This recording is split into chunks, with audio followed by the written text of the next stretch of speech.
Hello guys, my name is Anna and I'm from Ukraine, and I vlog daily to keep you updated on the real life situation in my country during this awful war with Russia. But with Ukrainian bravery and your support we will win, and I want you to witness this process. Today I want to speak about two beautiful victories of Ukrainian people on this global arena. I'm very grateful for the comments that you left when this information became available, and that is, I want to speak about Zelensky and the spirit of Ukraine being chosen the person of the year by the edition of Time, and also about the Ukrainian Peace Nobel Prize winner, Alexandra Matvichuk, which is super important. So let's speak about two of these events, and first about President Zelensky and many beautiful people who are on the cover of Time magazine together with him. Well, first of all, I think that within this 9 months of war, 10 months of war, we have witnessed a huge evolution of President Zelensky.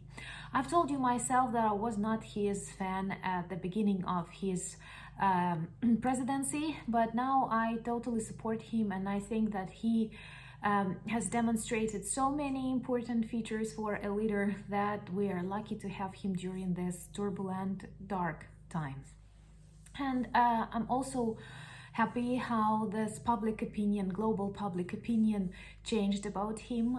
The very first interviews with Zelensky were like talks with a comedian, with an actor, and he was actually one. But this really tough situation that none other political leader were in, which is good, but at the same time means that Zelensky goes through something no one else have ever experienced in this decade, and hopefully will never experience. And he grew up, matured very quickly, and if you look at his photos, everything changed. And the way he makes these decisions, of course, he's not ideal like any person, and I can tell you a lot about some mistakes that he did or continues to do, but at the same time he's definitely a leader of our country. He has total support of people, and I'm really happy that the world sees him and recognizes him as the person of the year. Time magazine also had a very good article to go with that decision, which describes Zelensky's trip to Kherson straight after the liberation of the city. And his guards, everyone was against the trip, but for our president it was important to demonstrate to the people of Kherson that now they are back to Ukraine. Ukraine is with them, president is with them, and of course there will be many complicated days, but they must feel the change, and they felt. I think it's especially visible when you compare Putin, who lives in a bunker, and no one even from his close people knows in what bunker exactly, and President Zelensky, who travels by train to really hot zones, and like who is a target, but a very strong moving target that will not be in danger, I hope. We really need him, the world needs him.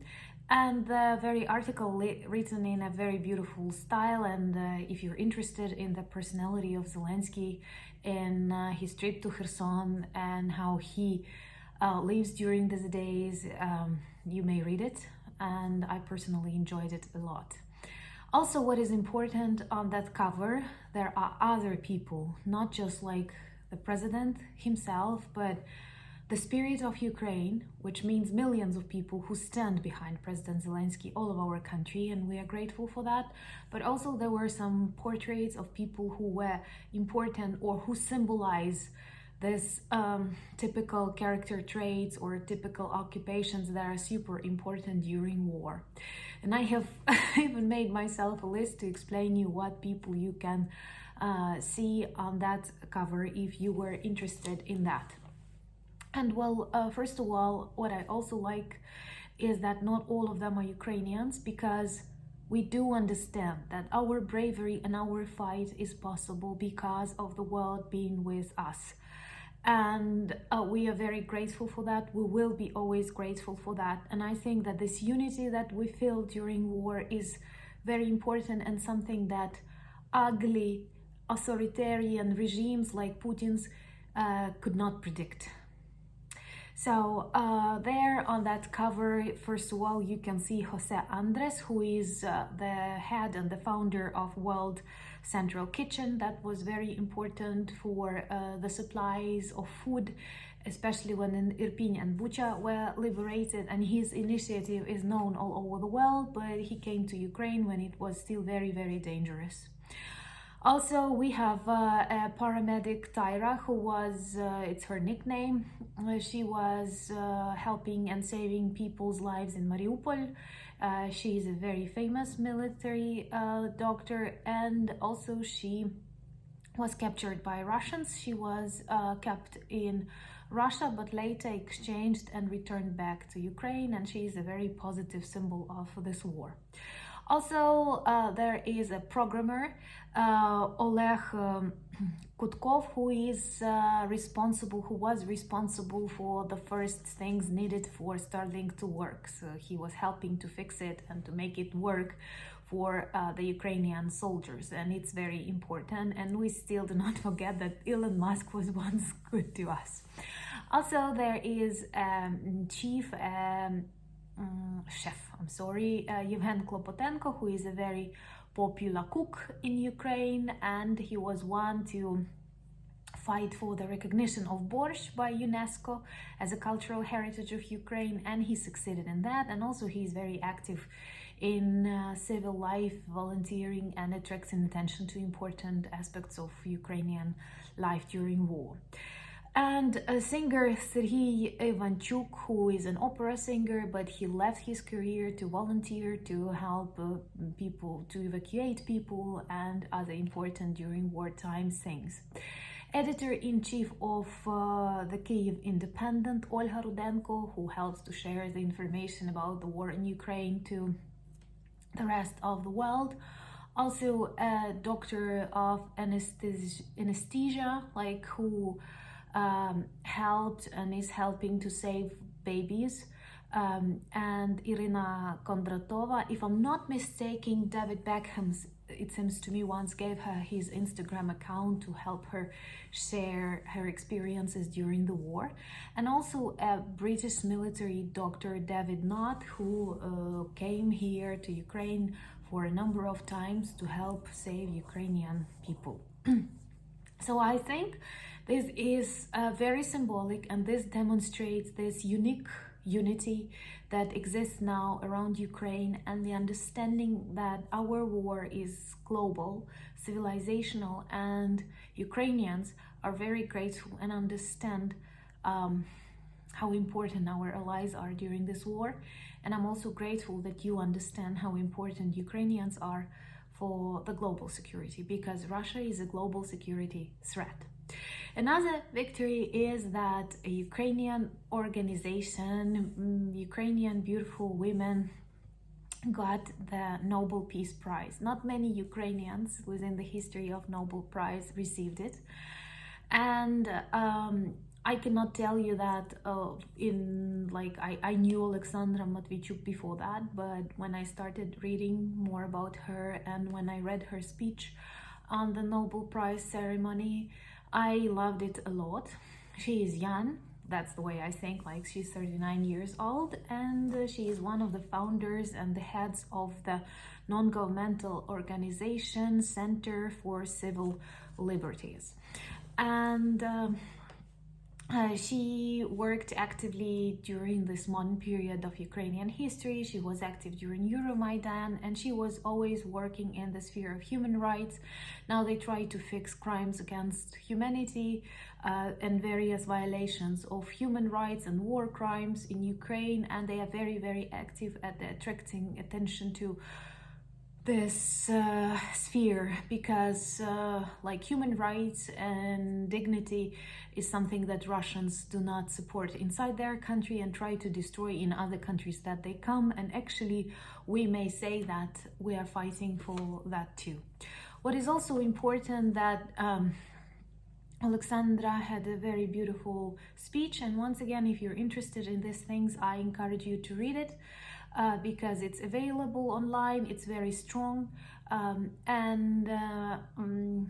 like she wrote it in the candlelight in her flat, and it's really strong and emotional. I'm not going to reproduce it like word by word, but she speaks about 5 important steps that we all have to take and to recognize. And that is, first of all, that we have to understand that for a very long period of time, people got used to normality. People got, the generations that went through the Second World War are no more that active, and other generations, they forgot about these dangers, and human rights became a norm, which was good. But at the same time, today, once again, we fight for human rights, and we have to understand that this is a value, this is an important element of our life that we still have to protect if we have such authoritarian regimes as Russians. And there are others. Also, that one phrase that I personally like a lot, especially at the beginning of this war and from time to time now, there are people who encourage us to put down the weapons and to start negotiating. And she says that when another country comes to you to kill, to loot, you cannot put down your weapons, because it is not peace then, it is just an example of occupation. And we have to fight because we are fighting for peace, we are fighting for normality against the evil, and this evil must be stopped. And of course, this evil is Russia and Putin's regime. And in her speech, you can actually feel that it's important not only to equate this problem to Putin, because I often come across that in scientific articles, in media. No, Russians are also responsible for that. They nurtured him. He is a product of their consciousness. He is the product of their choices, or passiveness, if you want to see it that way. Also, she says that this international system of security does not work anymore, and we have to understand that. Something that seemed very optimistic after the Second World War turned out totally irrelevant and weak today.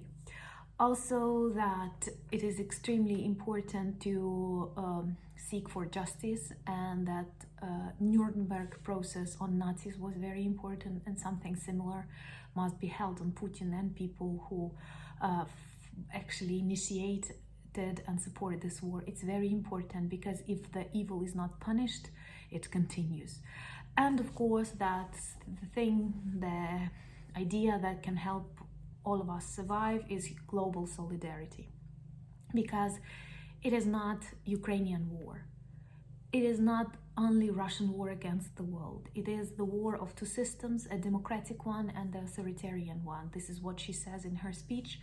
And at the end, she says that if you want to support Ukraine, you don't have to be Ukrainian, enough to be human. Because things that Russians are doing here, they are inhumane, and they are terrorizing and destroying us, but we stand for light, we stand for good, we stand for democracy, we stand for normality. We actually represent like this